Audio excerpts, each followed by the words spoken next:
In January 1967, Speed King Donald Campbell was fatally injured in a high-speed accident in his jet-powered hydroplane Bluebird on Conniston Water in the English Lake District. And that's where matters rested for 34 years, until in 2001 the Bluebird project team arrived, located the wreck, surveyed it and lifted it back to the surface for 17 years of painstaking restoration until we had a boat ready to run. In 2018, Bluebird made a triumphant return to the water in Scotland on the Isle of Bute and Loch Fad. The BBC One show chronicled this in 3 short films, which are here together in one place for the first time. What's the next thing that you're really looking forward to with Bluebird? I'm excited for August because then we can do a test on the water and see if it's okay.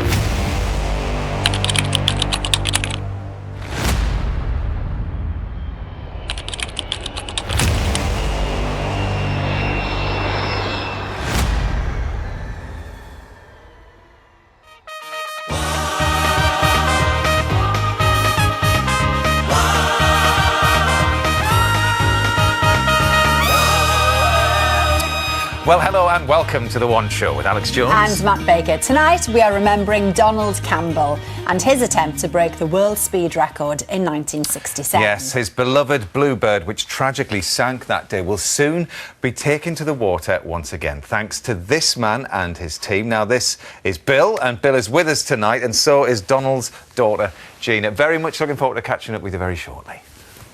Now for the tale of tragedy that took place at 300 miles an hour. Yeah, and the story of a painstakingly faithful restoration that's gone at a much slower pace. When I was a little lad in the mid-1960s, my friends and I all had one of these. It's the Corgi Toys model of Campbell's land speed Bluebird, the CN7, in which he took the world record to more than 400 miles an hour in 1964. I vividly remember the day he was killed on Conniston. Campbell had long been a national hero, and the news of his death sent the country into a state of national shock. Donald Campbell, the man who lived for speed, is dead. On the cold, still waters of Lake Conniston, 45-year-old Campbell was making an attempt on the world water speed record which he held.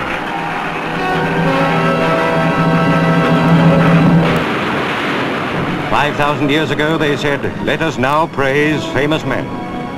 And in Lake Conniston now laid the body of a famous man who was among the bravest of the brave. Bill Smith and his team of volunteer engineers, craftsmen and enthusiasts are about to finish a complete and faithful restoration of Donald Campbell's jet-powered hydroplane, Bluebird K7. It's taken them more than a decade, but this summer it'll be ready to go back on the water for the first time in more than 51 years. Why did you become fascinated with Campbell and Bluebird K7? It was a song. Which song? It was Out of This World by Marillion. 300 miles. And in the middle of this track there's a recorded loop, which is complete accident, I'm afraid. And I read the lyric sheet. Yeah, him, Campbell chap. And basically all it meant to me as a diver was, oh, shipwreck. In 2001, Bill and a group of diving friends, after a search lasting more than 4 years, located the wreck of Bluebird and the remains of Donald Campbell. What was the first indication that you got that you'd found it? Well, the first visible one was a sonar image. There was something in the right place with a trail of bits coming off it. So yeah, I went to the bottom, 140 feet of water, and my fin went into a piece of split aluminium, like that. And it was like someone had grabbed my foot. The bit that grabbed me was that. It was that actual piece of material there, and it was bent up out of here. Using lift bags, Bill and his team raised Bluebird to the surface. And no one but Bill was prepared to take on the mammoth job of what was regarded as the impossible restoration. It then became our baby. It was, right, okay, Pat, now we're going to mend you. And we started stripping bits out and looking in places that hadn't been looked in for however many years. In terms of the materials, the condition, the corrosion, quite amazed by what good condition it was in. This is the original and as yet only partially restored tail fin. And, you know, to say it spent 34 years in 150 feet of water at the bottom of Conniston, it's remarkably well preserved. So what proportion of what we're looking at here, Bill, is actually original? Pretty much all of it. Yeah, I mean, the instruments are new, but for example, these panels and all of this. That is original? Oh, yeah. You've just straightened it all out and tidied it up? Yeah, from mangled scrap to finished parts. Right. And Bill, where on earth do you go to buy a jet engine? Or 4 jet engines? One there came from Colorado. They lost the paperwork for it and couldn't fly it, so we bought it as scrap. There's one there belonged to a guy who had his own fleet of aircraft, and this was his spare, so we did a deal with him. And got So they were largely donated, were they? pretty much. Bluebird's restoration may be inspiring a new generation of engineers. Bill's daughter Emily, for example. I would like to know how to mend things. Like, Daddy, be creative with it. What's the next thing that you're really looking forward to with Bluebird? I'm excited for August because then we can do a test on the water and see if it's okay. This is a privilege and a boyhood dream fulfilled. Oh boy. Thank you very much. You're more than welcome. Do you need a pilot? No.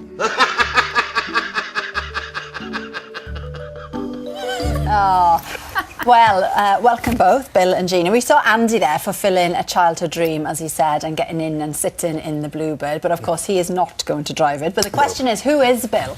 We have a hydroplane pilot and record breaker called Ted Walsh. Very Right. experienced man, very good hand. He's qualified for the job. He'll do it.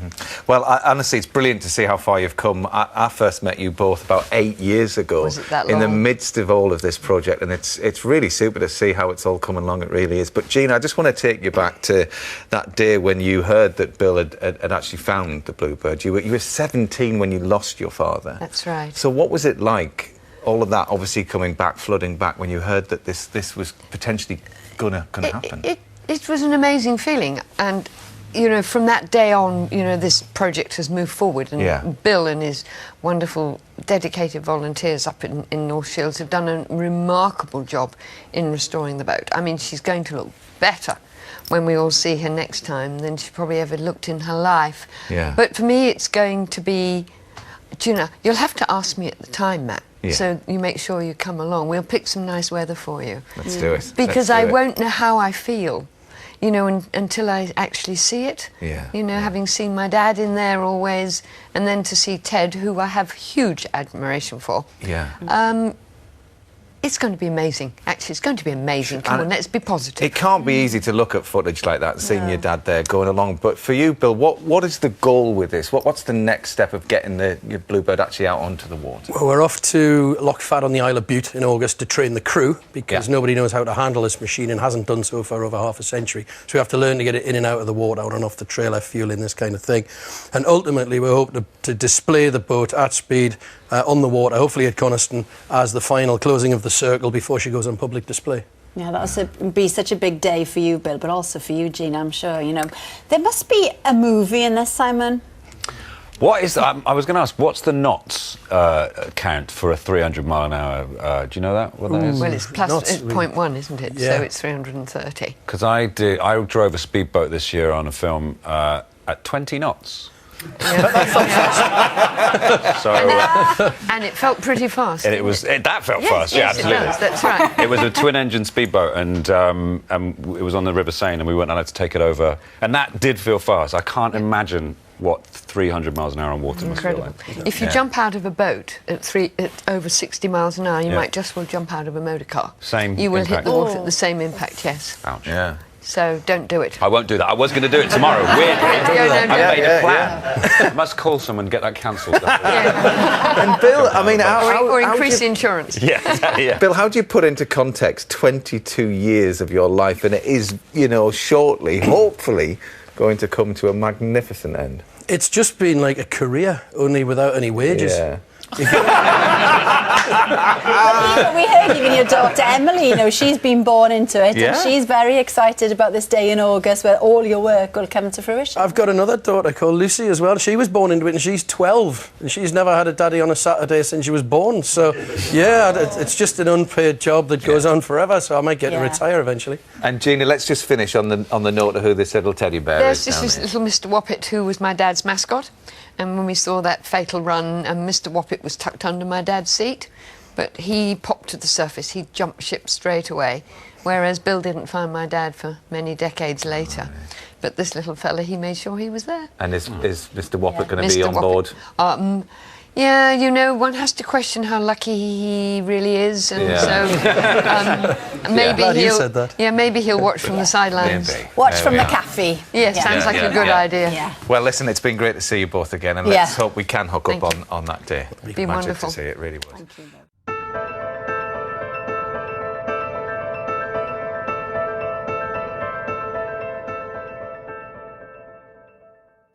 The dramatic story of Donald Campbell and Bluebird still lives on in the nation's memory over 50 years after his fateful attempt to break a world water speed record. Yeah, but now Bluebird is back, and Andy Kershaw's been following the resurrection every step of the way.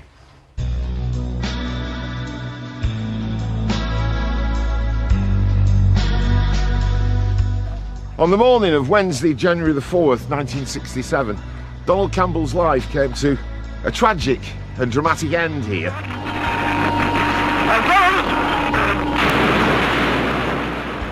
But the legend of Bluebird and Conniston certainly did not.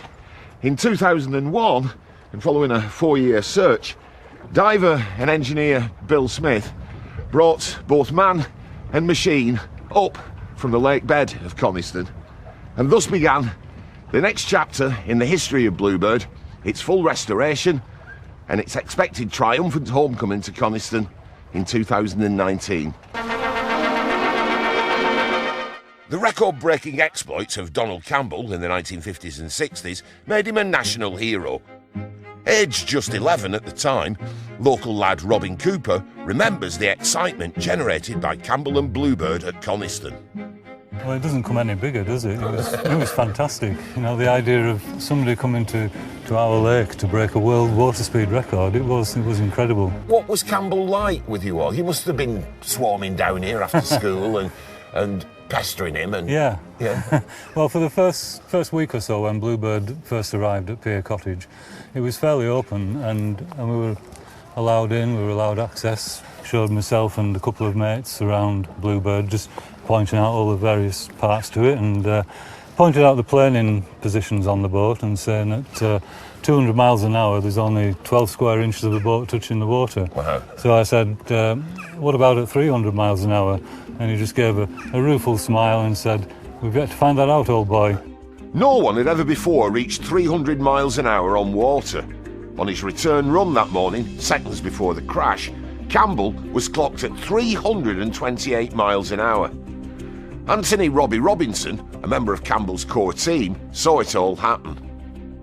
Sadly, I was in the rescue boat that was first on the scene after the crash. That must have been a terrible experience. Yeah, it was afterwards. When it actually happened, you didn't have time to think about that. We were sort of straight out there onto the lake where this crash scene was, and we were looking for him, you know, because we didn't even think that he was dead. Vicky Slow is the curator of the Ruskin Museum in Conniston, which now has a specially built Bluebird wing, in which the old girl will eventually go on permanent display. What will it mean, Vicky, to you personally and to Conniston more widely, the day Bluebird makes her triumphant homecoming and takes up dignified retirement in this space? I think a huge sigh of relief and thanks. Probably flowers on Campbell's grave or something. I hope he's approving of it all. Be a big day for the village. I mean, a big obviously, day nationally, I think, won't well, it? I think it will in many It'll ways. be a national event. We all feel that Conniston is the spiritual home of Bluebird and Donald Campbell, and Donald Campbell himself always said the skipper and the ship should stay together. Before the old girl can make her triumphant homecoming, preliminary tests have to be done, and they're going to be carried out on Loch Fad on the Isle of Bute. And if you think these scale models are impressive, come with me now over to the workshop in North Shields and we can see how the restoration has progressed. As the days tick down to Bluebird's tests on Loch Fad, Bill, as always, is being cautious about it. Oh, wow. You're saying that she's pretty much ready to go for Bute now? There's still an awful lot isn't done. We've never even tried to fit the engine cover yet. And there's closing strips go down the side to keep the water out, and we've got some setting up issues, and we've had a failure in the hydraulics that we can't get on to repair without taking the engine out, so we're going to piggyback another component on by swapping pipes. Have you got any particular anxieties about putting Bluebird back on the water after 51 years? If we can't achieve decent runs or the engine plays up or we have failures and we end up basically coming back not having learned what we set out to learn, that's the only real thing that concerns me a bit. Would it be fair to say, Bill, that Bluebird has been more carefully put together than she was back in Campbell's day? Oh, there's no question. This is the best she's ever been. I mean, you're looking at modern-day rivets, modern-day sealants, modern-day surface coating. Oh, yeah, she's never been as good as this. Are you confident? I'm happy, but you just never know. It's a machine, and things can fail. Now restored to her former magnificence, and the next step will be those first tests on the Isle of Bute in early August. And I'll be there for the one show for when Bluebird sings again. Great. And as promised, Andy is on the Isle of Bute right now to welcome the Bluebird. How's it going, Andy? Hey, yes, I'm here, Michael. We're on the quayside in Rothsay with half the population of the Isle of Bute, so it seems, for Bluebird's first public appearance since the restoration was completed. And it was an unusual journey up here, to say the least. We drove up in convoy this morning from Bluebird HQ in North Shields and got here late afternoon. And that process began really yesterday with the tricky business of craning Bluebird on to the back of the low loader. And the driver, the heroic driver who was responsible for driving Bluebird up here, a Bute man himself, Duncan Martin. Duncan, an uncommon cargo. Very uncommon. And you must have felt the weight of responsibility. Yeah, it was an enormous responsibility to be able to, and an honour to be able to carry it, you know, so I transport it to Bute. So obviously it didn't come without any issues. I mean, there was small issues like traffic coming out of headquarters this morning and going through the narrow streets was quite difficult. So, yeah. And was a lot of interest as you came up? Yeah, but, I mean, obviously I've never seen as many heads turn and cameras out, so it gathered a lot of interest. Well done, Duncan. Along here are the two people chiefly responsible for what's happening this weekend.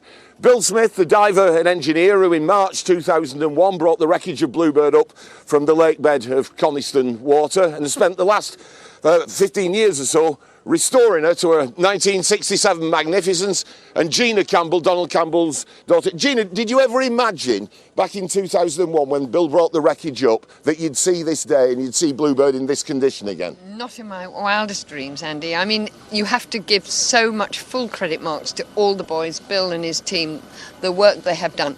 It has brought such a lump to my throat watching this boat come off the ferry. It was considered the impossible restoration, wasn't it? Oh, look, and to just see her in her magnificence, so beautifully done. And this little fella, Mr. Woppett. Your dad's mascot. Yeah, he was with your dad on every world record attempt, He was the last one out of the boat, and it brought a lump to his throat too, so he's happy to be here It's today. great to see you, Gina. I'm so glad you're here with us this weekend. And Bill, we've got to point out to the viewers that the first time on the water since the fatal crash in 1967. These are very preliminary tests, aren't they? And no one, apart from Donald Campbell and his chief engineer, has ever driven her before. What are you going to be trying to establish this weekend? We are basically going to learn how to handle this machine. Nobody else knows how to do it.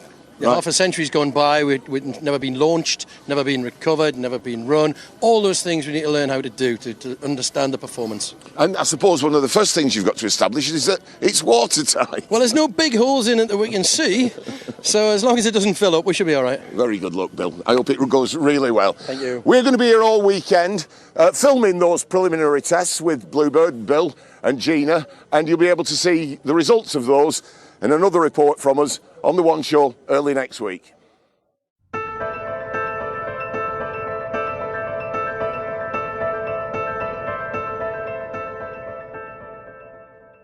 On Friday, Andy Kershaw was on the Isle of Bute with a big crowd as we saw Donald Campbell's Bluebird fully restored and ready to take to the water for the first time since the tragic crash of 1967. Well, Andy stayed there over the weekend as testing got underway, and here is what happened.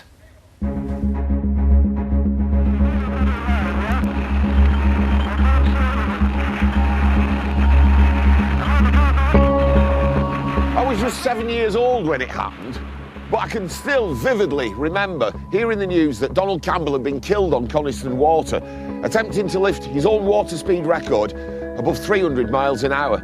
It's a memory that's lingered with me ever since, and one of the reasons I've been following the restoration of his hydroplane. And today, here on Loch Fad, Bluebird will go back on the water for the first time since that accident in January 1967. It's a day that I, and many others, thought we'd never see. Before Bluebird goes out on the water, a safety team of rescue divers has to check that all's well. And lakeside is Gina, the daughter of Donald Campbell. I think the biggest word is pride. Pride in the workmanship, pride in my father's achievements, and pride in what we're all going to see here today. She looks out of this world already. None of this could have happened without Bill Smith's team of volunteers, engineers and enthusiasts. Bill, many people will be wondering why we're at Loch Fad on the Isle of Bute and not at Conniston, where Campbell, of course, set 4 world records. Well, when the time came to do the crew training exercise, the Isle of Bute, the community and the Mount Stewart Trust were able to facilitate this event in 7 months. Bluebird's historic return has already hit a snag. A small amount of water's been getting through a tiny hole in the planing shoe. Gina's right there with some chewing gum. That's one's done. That's one right there. But that's not the end of it. A steel pin on the trailer is catching on the slipway matting. With the offending part removed, Bluebird is moved out onto the loch. And yes, she floats. And thankfully, she's also watertight. Oh, Dad, I wish you were here to see this for yourself. Only someone like you, bloody-minded, difficult, argumentative, could make this happen. I love him. That's it, Steve. Well done. No one alive today has ever piloted Bluebird until now. Stuart Campbell and Ted Walsh will take it in turns to be in the hot seat. I dare say you feel quite a sense of responsibility. It's a responsibility to that team that have put 17 years effort into getting her look as good as she is just now. So yeah, a lot of pressure on us to look after her. Have you come up with a technique yet for piloting Bluebird? She's going to drive so differently to almost anything else, and nobody's driven her that's around today. Who's going to go first? Ted is the man to do that. So you're going to go first? Yeah, I'll go first. It's about learning how it works as opposed to learning how it drives. Not many jet-powered 1950s hydroplanes to have a go with, is there? After a series of checks, it's time to put the engine to the test. Happily, the engine works well, which is a big boost of confidence for Bill and his team. Oh, listen to that. The next time she goes out on the water, they'll really see what she can do. After years of work on the restoration, today is Judgment Day. The project to fully restore Bluebird has been jaw-droppingly ambitious and as implausible as Campbell's own achievements. It goes to the very heart of Britishness, a downright refusal to be beaten. And now she's ready and raring to go. Oh dear. Once she's out on the water, Bluebird's jet engine fails to ignite, and it looks like there won't be any more runs today. But as the clock ticks on by, the team refuses to give in. Well, the problem's been diagnosed. It was a blown fuse, so the igniter failed to ignite. That's now been replaced, and at almost 8:30 on the third day, with the light going, they're ready to have another go. With a change of fuse, Bluebird attempts to go again, and this time she fires up and is ready to go. Bluebird is back as a triumph of British engineering then and now, and a breathtaking tribute to Donald Campbell, a truly fearless pioneer and a very British hero of a more heroic age. Seeing her yesterday and today, she's too young to go and sit in a crusty old museum. At 64 years of age, she's still turning heads, isn't she? They say the same about me.